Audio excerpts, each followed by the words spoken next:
Hello everyone, my name is Lynn Wall and I am the chair of Wilmot until next Tuesday. Maybe long. And this question is for Pam O'Connor. And I have to take off my glasses. Well, thanks. In just 19 days, the Hines referendum got 13,440 signatures, more than twice what was required to rescind the council's approval of the development agreement. As our elected representative, do you think that this response from residents is enough to warrant a change in policy direction regarding development across the city? Why or why not? Yeah, I think what I pointed out that we have to have a big community discussion about what development is and what transportation, how that's related to land use. So I wish actually that it had gone to the ballot because that would have allowed our community to talk more about the issues of what that project had, what was good about it, what was bad about it, what folks thought. Having the referendum brought that forward, but then it was nipped in the bud, unfortunately, and we weren't able to move forward to have that discussion. So was the Hines project a good project or bad project? Frankly, I'm not sure because we weren't allowed to have that discussion. So, bottom line, no, I'm talking generally. No, okay, okay, the folks in the room who kind of boo thinks it's a bad project. There are other folks who think it's a good project. But there are people, come on, folks. But we weren't able to have that discussion. So I think that's just a lost opportunity. The next question, thank you. Sure. The next question is for Sue Himmerich. Your number one issue is affordable housing. However, many residents believe that the city's policy for the production of affordable housing has been used as a scheme to justify large, dense developments. Both affordable and market rate developments will have the same negative impacts on the quality of life for residents. How would you respond to that? Well, let me start with the fact that I do think that in certain aspects, affordable housing has been used as a tool. And when I became involved in Village Trailer Park, the things that were counting towards affordable housing were 30 parking spaces and a parcel upon which people lived and had life estates. That is not affordable housing. That is just a pawn in a game for affordable housing. With respect to affordable housing near transit, we know that people who have income levels of $25,000 or below are twice as likely to use public transit as people who don't. So we're going to have people coming into the city, coming to their jobs, and then we're going to have people who are going out of the city. And that hopefully we want to have near the transit people who are using the train and not people who are driving to their work. So in that particular sense, it makes sense to have more affordable housing near transit. And I think it will help a traffic situation.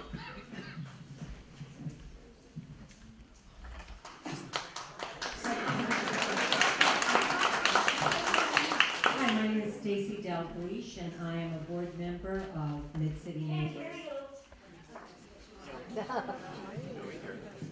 I'm sorry, but yeah, can you hear me now? Yes. Okay. My name is Stacy Dalgleish. Good evening, and I am a board member of Mid-City Neighbors. My first question is for Jennifer Kennedy. As a planning commissioner, a former member of the Rent Control Board, and leader in Santa Monicans for Renters' Rights, you have been an advocate for renter protection and affordable housing. Why is renter protection failing in this city? Please speak specifically to the displacement of renters at sites such as 301 Ocean Avenue, Village Trailer Park, and the Embassy, now known as Pally House.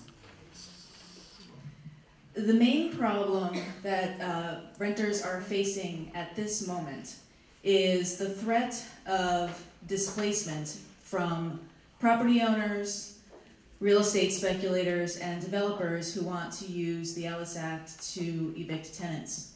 But they also go about it another way. They harass tenants until they feel, they harass tenants and coerce them with all kinds of threats until they feel that they must move to alleviate the pain that they have in their units. So I am fully aware that real estate speculation and developers have Santa Monica in their crosshairs. And it's this kind of speculation and the increase in land prices that is forcing tenants out of their units when landlords harass them out or their properties are Ellised. And I will absolutely fight to continue to make sure that this stops happening. Thank you. The next question is for Kevin McEwen. You recently proposed an 84-foot height limit for hotels on Ocean Avenue on privately owned land. Yet you supported the proposed 148-foot project on resident-owned land at 4th, 5th, and Arizona. Doesn't this seem hypocritical? Well, obviously not to me. Along our ocean skyline, it's really important to me that we not lose the sense of Santa Monica. The 84-foot figure is actually what the council had decided was the EIR limit for the ocean skyline. I wish you had gotten to vote on those projects. I proposed it. Nobody would even second my motion. 148 feet downtown is a different story. You probably realize that all the property downtown is owned by individual private landowners. And if they develop it to the maximum they can do without much sense of what the community as a whole wants. So we put together 9 parcels, contiguous parcels, asked the community for 3.5 years, what do you want there? And we were told many, many things, including affordable housing, including open space, including a cultural center. We asked designers to come up with a project which we've not approved. I want to make that very clear. It hasn't even begun the discretionary process yet. All we did was ask the designers to look at what could go there. Thank you. Whitney Scott Bain. In a city like Santa Monica, which is known for citizen involvement and advocacy, what have you done to make a difference? Wow, what have I done? Let's see. My mother, who was 88 years old at the time, she passed away last year at 97. She's a great woman. She was erroneously being evicted out of her 2-bedroom apartment for making noise. You know, I could see if she had wooden floors. You can hear that. But can you hear that? And a little old lady with a cane. Needless to say, I fought for her. We hired an attorney. He never showed up. You know, it's a direct violation of an ethics code of the State Bar of California. Anyway, needless to say, all my efforts, I kept her in there for an extra 3 years. So I will fight for the elderly. And I have a very, very special affiliation for the elderly because they are our teachers. They have wisdom that we must, the younger people must learn from. The big thing that I've done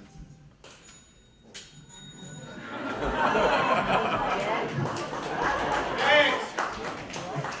I'll tell you afterwards. Hi, I'm Gloria Garvin.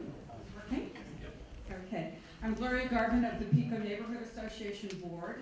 I will read the next set of questions. The first one is to Phil Brock. Phil, as chair of the Recreation and Parks Commission, you opposed commercial trainers in the parks. Then you changed your position. Some in the community viewed that as flip-flop. How will residents know that you won't flip-flop on other issues? First, the only flip-flops I wear in Santa Monica is to the beach. For 2 years, I walked through Palisades Park. It's my front yard every single day. And as I walked through Palisades Park, I saw more and more personal trainers taking public space for private gain. I'm the one who brought the issue up. I'm the one who brought it to the forefront and spent 2 years trying to get us to ban trainers in Palisades Park. I talked to resident groups, I talked to the city council. The first city council vote in March of last year, we had virtually no support. One councilman said, well, the group should be bigger. We should have more. Well, you know, that wasn't what we should be having in Santa Monica. The compromise I made was to get the city council to vote on something that would help our community. We reduced the trainers to 12 from 75 every day, and I would push, if I was on the council, to ban training, period, in Palisades Park.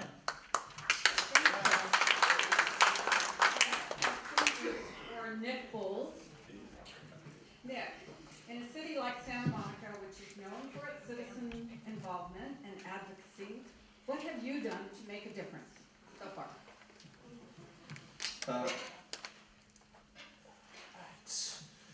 All right, well, I actually was just on Friday at a conference representing Santa Monica as a community emergency response team member. I've been spending the last couple of months organizing my community, my blocks, to make sure that we are ready and prepared for the next emergency, for the big California rollout.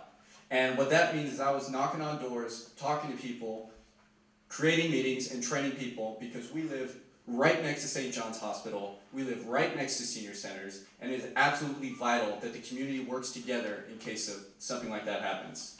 I've also worked with Assemblymember Bloom. I've gone to the senior citizen centers and taught people about senior scam stoppers, which is basically people trying to rob and steal from the older generation. Other than that, I've knocked on doors. I've worked on campaigns with Ben Allen, knocked on doors, let people know what's going on, what we need to do, how to align the state, the county, as well as the city. Thank you very much. Okay, thank you.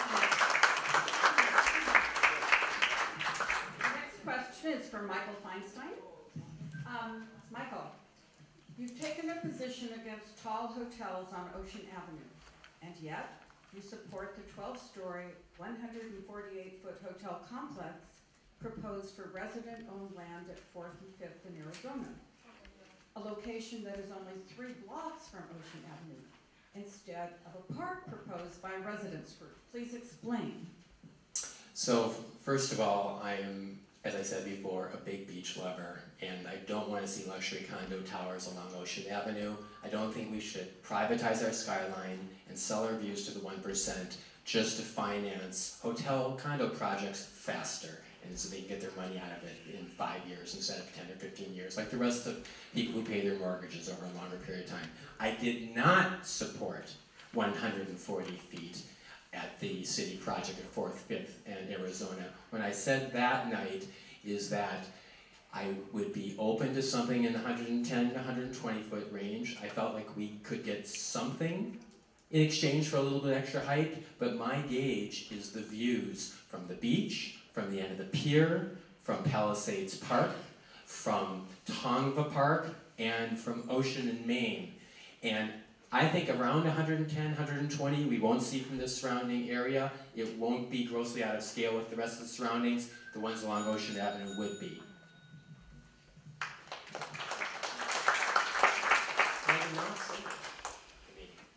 It's in the record. Oh, hi, I'm Ellen Hannon. I'm with Mid-City Neighbors. Can you all hear me? Yes. Okay, thank you. This one is for John Mann. John, you've run for city council many times. What have you done to help the city between elections? Well, I don't stop running between elections. What I haven't done is I haven't done what Pam McConnor and her 2 cohorts on the council, I haven't done what they've done. I haven't done what the other smart candidates have done. I haven't at any time supported special interests in this city. I've spoken out for a new kind of participatory democracy, and I've been doing it for 25 years because I believe in it. What I want to do is I want to level the playing field so people without money can have a voice. That means you. That means people who aren't part of the machine. I read a book when I was a child, a story called The Machine Stops, that had a big influence on me. So everything that I have done in my entire life has been based on leveling the playing field and representing human rights. And I haven't done what Jerry Rubin does either. In other words, I don't praise the city of Santa Monica. Okay, we're going on to Terry Later, who is, I believe, our last candidate in this round. Best for last. The same thing. You've run for city council many times. What have you done to help the city between elections? I spearheaded the community effort to landmark Shade Restaurant. And thank you very much. With the help of the community, we were able to keep a 60-year-old restaurant in action. All right? The idea that, that working with the community, I work with the Pico Youth Foundation with Oscar de la Torre, to help the disadvantaged youth there. And I oppose any of the city's threats to that organization to break it up or to defund that.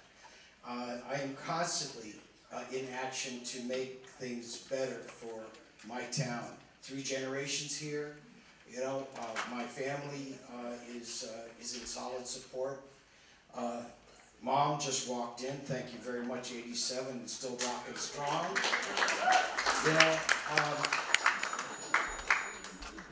Tirelessly working for this city. Vote now for later.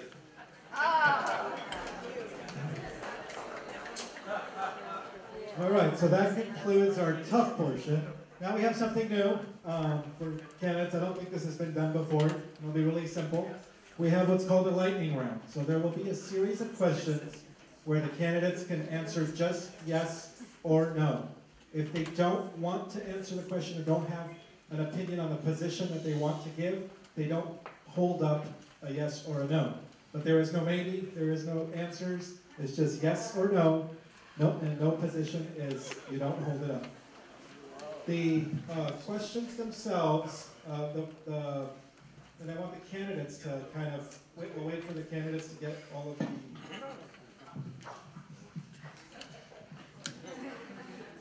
so it's one piece of board, it's a yes or a no. You're going to hold up the answer that you want read to the residents, not to yourself.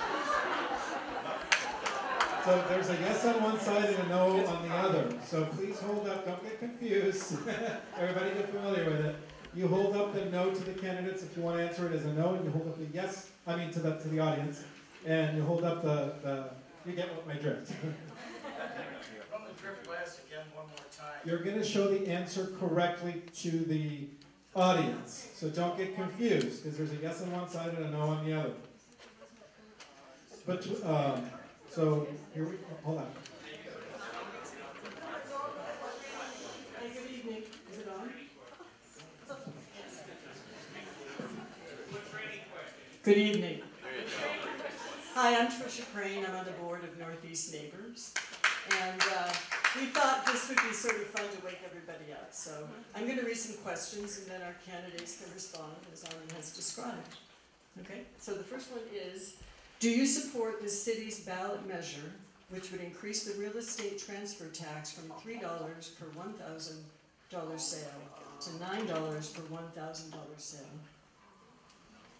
And if you could keep them up until we go to the next question, that would be helpful.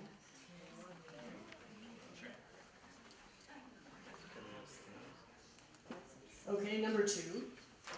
Do you support development projects that place condos on top of hotels?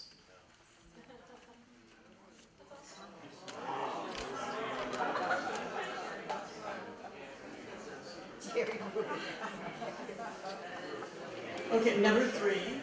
Thank you. Number 3. Do you support the Miramar's 320-foot expansion project? What is your position, Pam?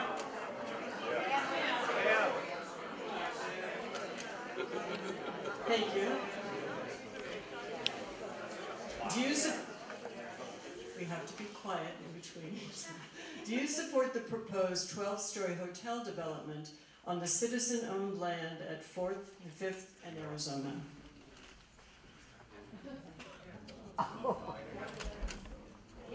Kevin. Thank you. Number 5, do you support increased height and density on the boulevards throughout the city? Yay, Phil. Go, Phil. Yay. I'll keep this a little bit. Well, some people have answers for it, so I'll read it again. Do you support increased height and density on the boulevards throughout our city? Boulevards. Wilshire, San Monica. Thank you. Boulevards throughout our city. Next question. Do you support increased density near Expo light rail stations?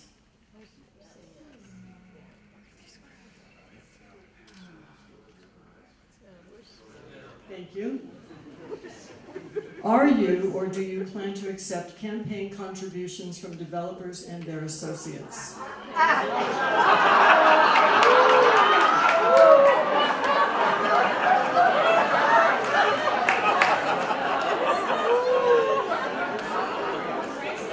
Thank you.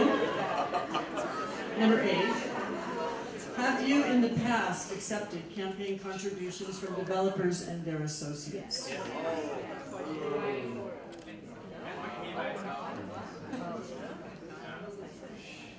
Thank you. Number 9. Would you support revisions to the 2010 land use and circulation element, the loose, to lower the intensity of development?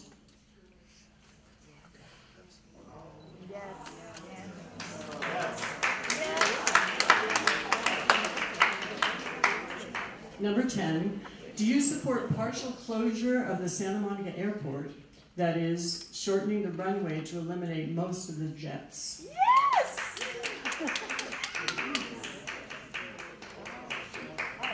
Shall I read it? I'll read it again. All right, number 11, do you support total closure of Santa Monica Airport?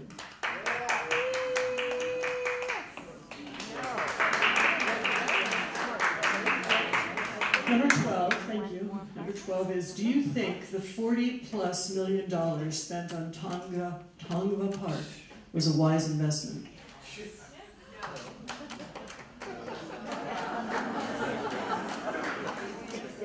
Number 13, thank you. 13, do you like the design of the new Big Blue bus stops?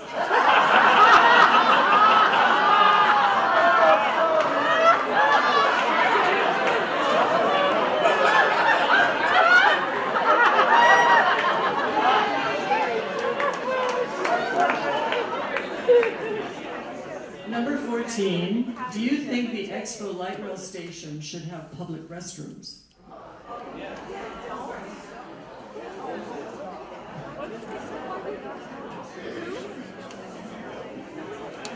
Thank you.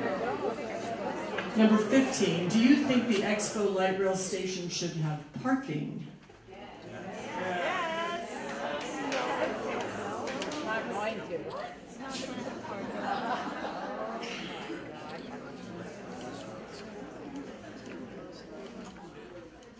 Thank you. 16, nearly 100 residential lots were converted to commercial use in the loose without public discussion, according to the city manager. Do you support converting those lots back to residential land use designation without exception?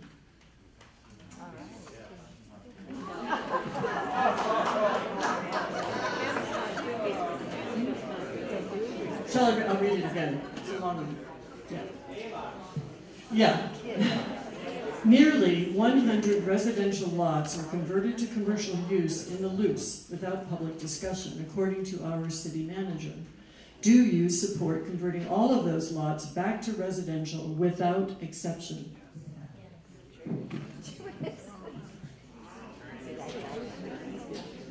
Number 17, only family daycare is required by the state to be permitted in residential neighborhoods. Do you support the proposed change in the zoning that would also permit commercial child care centers to be located in residential areas? No.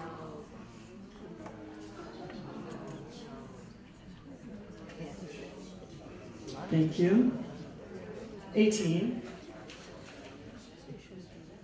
Do you support preserving courtyard apartments?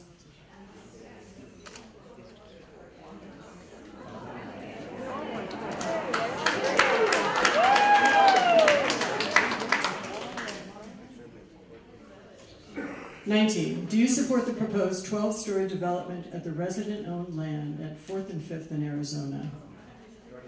But not everyone has done this.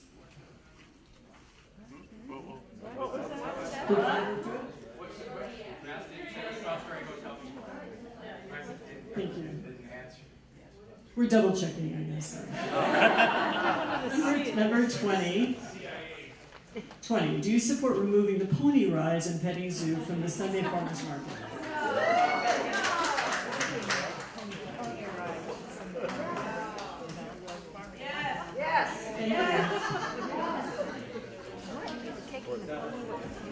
My pony rides.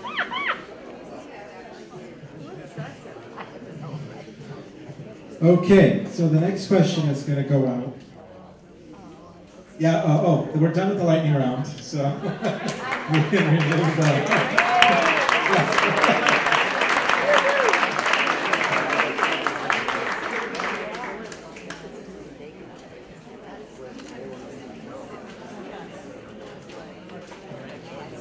So this next series of, this next question will also go to all the candidates, and again, you'll have 1 minute to answer each question. I'm going to say the question once, and then I'll repeat it again throughout the event for this question. Many residents have asked for an initiative that would require voter approval for new developments over a certain threshold. Residocracy is considering launching such an initiative in the near future. Would you support such an initiative, giving voters the right to decide, and if so, at what threshold in terms of height and densities? The first question goes, the first candidate is Sue Himmelrich.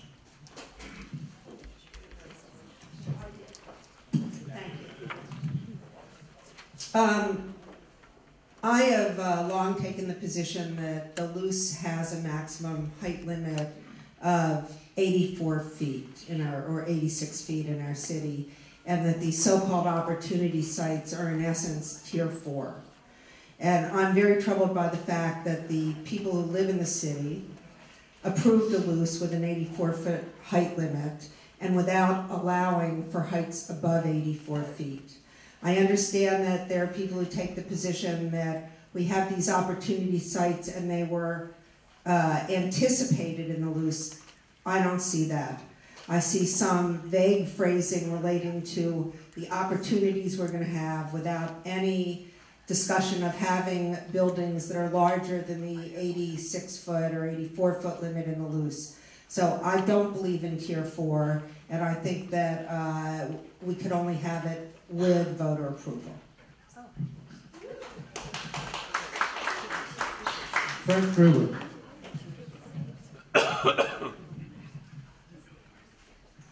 Hi. Well, I have a feeling this is going to be a little unpopular in this group, but I'm not in favor of ballot box governing ward planning. And basically, the reason is that in the history of California, aside from a couple great things like rent control here in Santa Monica, mostly initiative and referendum and all that kind of ballot box stuff has been used by corporate interests to get what they want.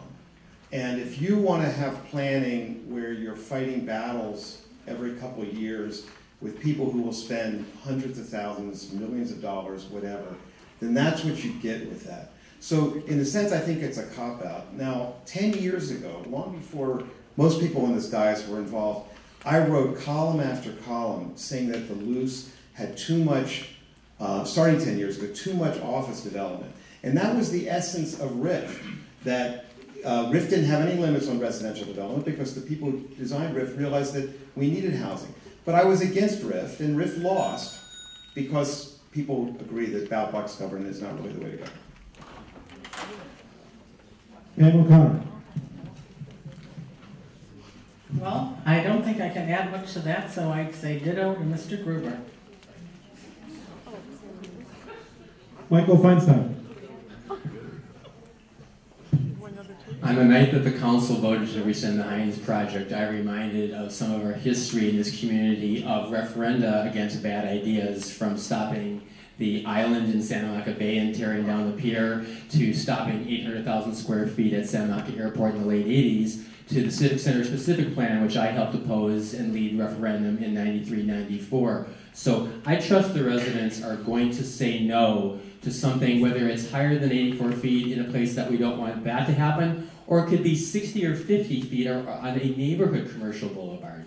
So I believe in our local democracy, and I don't think we need to put a proactive let's vote on every single project, which then, as Frank said, is going to bring a ton of money into every single dynamic every time and electoralize every decision. I believe in the right of referendum, and this community has done it successfully over and over again, and I think we'll do it again and again when we need it.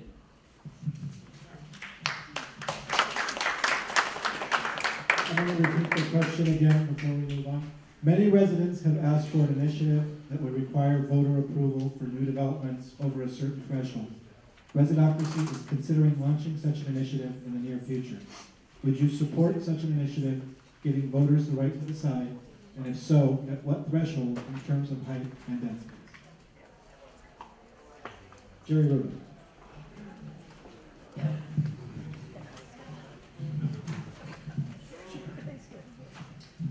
I don't think it's a good idea.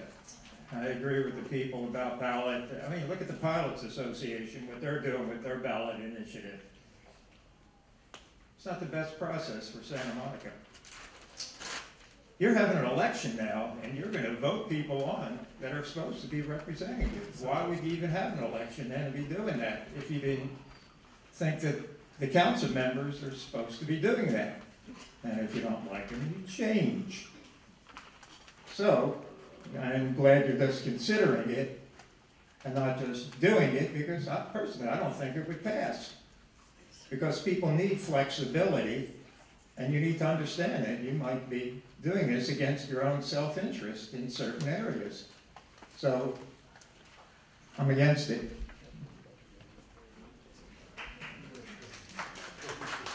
Whitney Scott Bain.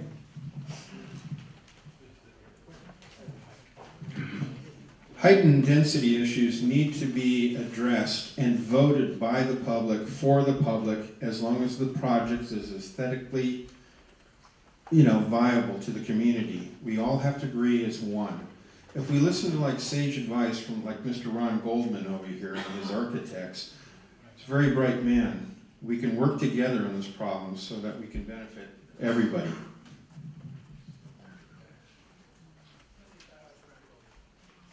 Nick Bowles.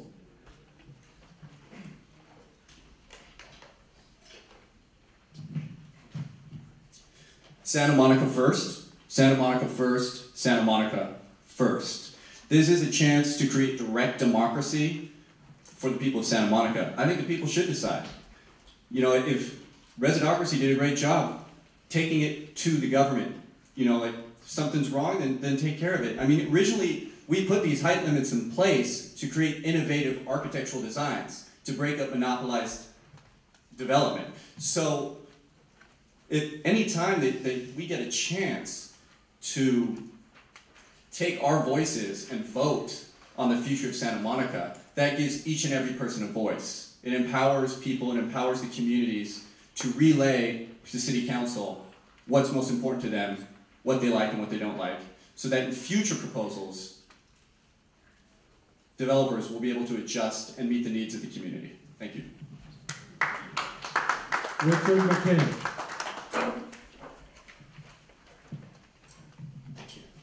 So my vision of Santa Monica is a relatively low-scale city that's livable and walkable. The 84-foot limit that's in the loose provides us a very good guide. Anything above that requires a development application, and as we've seen this year, anything above that, residents already have a vote. They already have the ability to take an initiative and strike down a project they don't want. But the key here is to elect people to the City Council that sort out the Tier 1 and the Tier 2 in the loose, and that ensures there's certainty in the city about what the heights are, what the densities are, and what the benefits are through community benefits back to the community.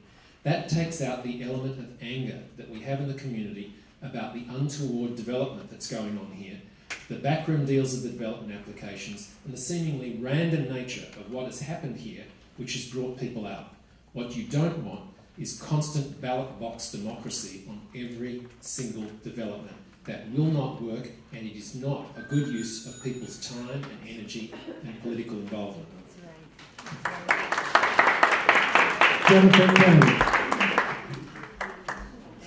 Thanks so much. Well, I just wanted to say, we're going through this process tonight so that you can get to know potential future council members. And after this evening, there will be an entire election season where there will be information about all the different candidates given to residents so that they can learn about the council members that are trying to win a seat. And I think the referendum process is a really good process. It's there for the people to use in exceptional circumstances, but we have to be mindful at the loose.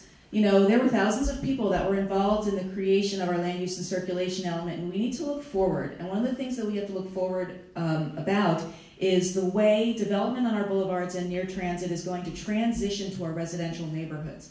This is essential. It has to scale appropriately. That means that we can't have development that's overblown, out of scale on our boulevards, because then the transition to our neighborhoods is going to create, if it's overscaled, it's going to have huge impacts on our residential neighborhoods. We need to focus on that. Kevin McCure. I don't know how many of you noticed what I tried to do 5 weeks ago, because unfortunately my effort ended with a whimper. I tried, after meeting with the Residocracy board, to put something before the council that would have required a vote of the people on any hotel condo tower built along Ocean Avenue. Because I really think that's ours to hold in trust, and we need to take that decision very seriously.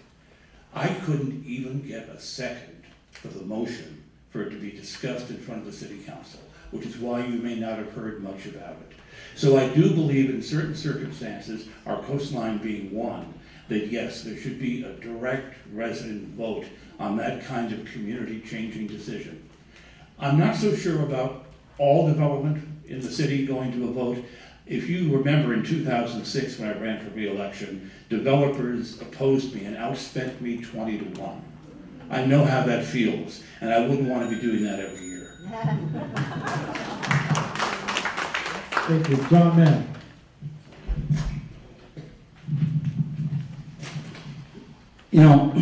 We need a mechanism. If we're going to have direct democracy and voter approval, we need a way to do that that's effective. And it isn't based on emotion. It's based on civil discourse. And Residocracy is a good start for that. But we need something larger. We need something on the city website. And to attract people to the city website, we need free Wi-Fi in this city. And that's the way it works. Right here, virtual town hall will provide us accountability and transparency in government.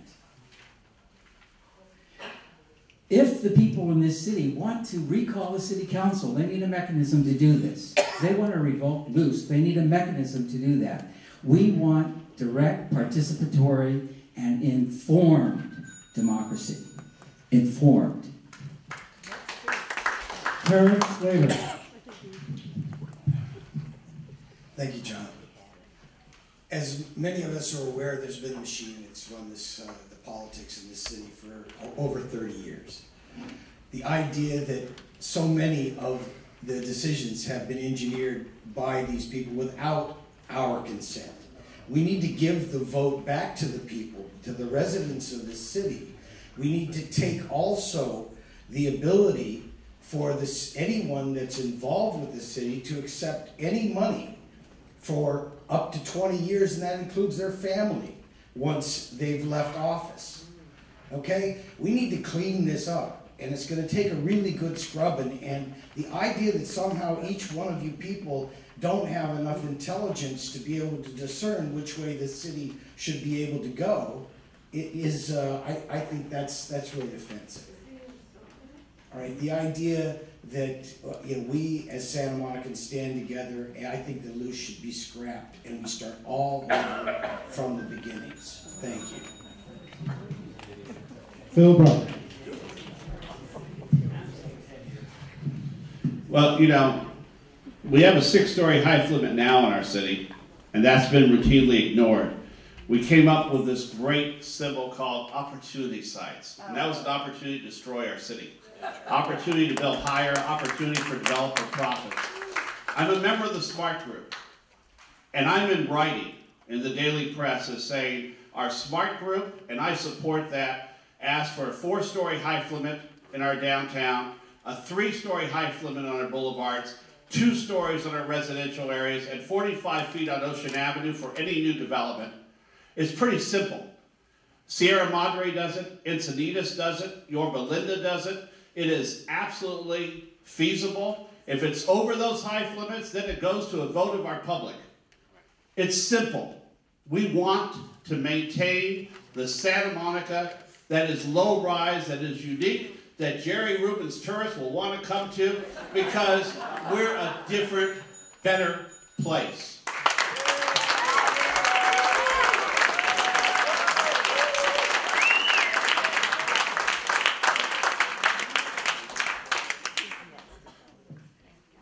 I'm Lawrence Eubank. I'm a board member of Wilmot. This question is directed to the entire panel. 1 minute, please, concerning our most precious resource. Water shortage in California has become critical, and residents are being asked to ration use. Since there are already more than 30 development agreements in the pipeline, how do you plan to supply adequate infrastructure, including water, sewage treatment, and electricity, to the resulting new residents, tourists, and workers, and at what cost to current residents? Terrence, later, first, please. Thank you very much. That was the 68 gallons that I was talking about in my opening statement. The Santa Monica City government are considering proposing that we as residents only be allowed 68 gallons of water per day. There's 350,000 people other than the residents that come into our city on a daily basis, and now somehow they're going to be met one by one and given their allotment of water to use in the city. It just says what it says. That it gives you the complete picture of what we've been dealing with for decades. We're not qualified to make these kind of decisions for ourselves. These people here have been making these decisions for us. You know, the insanity of somebody. What is somebody going to put a meter on me or you or somebody else to say that you've gone over? And what happens when you go over? We're going to get another ticket. We are not ticketable, finable, feeable entities for the city's pleasure. Thank you. Bill Brock. Can you repeat that? I'm sorry. Water. Since there are already 30 development agreements in the pipeline, how do you plan to supply adequate infrastructure, including water, sewage treatment, and electricity to the resulting new residents, tourists, and workers, and at what cost to current residents? We have 16,000 total acre feet. Acre foot is about a football field, 1 foot deep, of water under our ground. That's the absolute amount of water we have. Right now, we're using about 13,000 of our feet if we were just doing our own water ourselves. Our goal supposedly is to stop grabbing water from Metropolitan Water District in only 6 years. We can't do that and build more and house more people and house more than our 7.4 million tourists. But it's not only water. You have transformers blowing up routinely on Montana Avenue. You have blackouts in our city because our mayor hasn't asked Southern California Edison to improve their infrastructure the way they should be. We have roads where traffic is jammed. That's our infrastructure. We put a great deal of care into making sure everyone gets to Santa Monica Place, but nobody makes sure we can be on Cloverfield and Olympic and leave town. Our infrastructure is fire, it's police, it's water. Ann O'Connor. Actually, of our working population in Santa Monica, 82% of us who have jobs in Santa Monica leave Santa Monica. So the water is a regional issue. We don't just live in Santa Monica.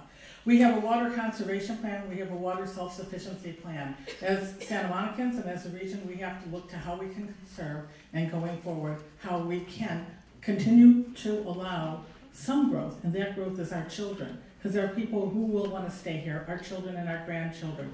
So our challenge as a region is going to be how to do that conservation, but in Santa Monica specifically, how can we use our water supply, our wells, which, by the way, I fought very hard to clean, to get those cleans when they were polluted, and how we can use that to help us. And regarding the development agreements going forward, there are 30 proposed. Not all will be approved. Not all will be approved in the manner that they're proposed, but some growth will happen, and we have to be cautious about that, and we conserve. And again, this is about housing our own.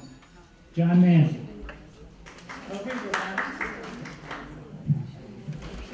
I've done my part. I just got my water bill, $5 since July. Wow. $68 for garbage. I have 2 garbage cans, a blue one and a red one. I mean, I wish I had a red one. A blue one and a black one. And I only put them out once in an entire month, but I still paid $68. The reason that I'm not a waster and I recycle is because I grew up in Japan. I was an army brat. So I'm a Japanese stepmother. So I learned how to take GI showers. When I mopped the floor, I was using a bucket in my hands and knees. I still have those habits. They're ingrained in me. I think it's up to all of us to use less water. Not just here in Santa Monica, but in the world, because we're facing a crisis. And I know global warming and climate change is happening. Kevin McCune. Sitting next to John on a hot night, I'm not sure that was good news. Do any of you know why the Hines project had the exact number of proposed housing units it did? I voted against it in part because the housing wasn't going to be affordable. But you may have noticed it called for 498 units of housing. You know why? Yep. Because there's a law that if you go to 500 units, you have to prove that the water can be supplied to that project. And that's a law, state law, that was passed by Sheila Hewell of Santa Monica. So we're very much aware of this, and obviously developers are too. They know how to avoid having to answer tough questions about water. But the truth is, the water usage is going to happen whether it's within Santa Monica or somewhere else in the region. Water is a regional issue. We're lucky to have our own water supply. It's actually why Santa Monica historically is an independent city. And I want to guard our water very jealously and very carefully by conservation and other things, not by saying to people, you can't move to Santa Monica. I got to move to Santa Monica. Is it fair that I not get to move here because I drink water? Jennifer Kennedy.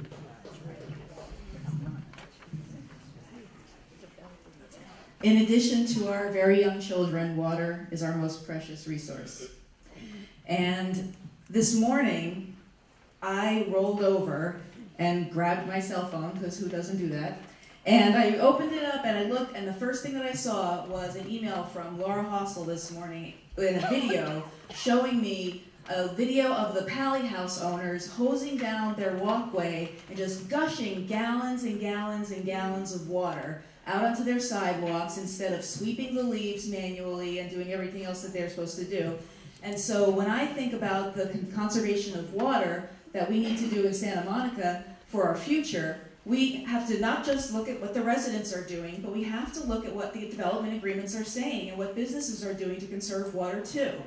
And so whether the 30 agreements that are going to go forward or not go forward, they all have provisions in them. And it's really important to make sure that these developers don't try to sell us water conservation efforts as a community benefit. It needs to be a project benefit, and they need to pay. Nick Cole.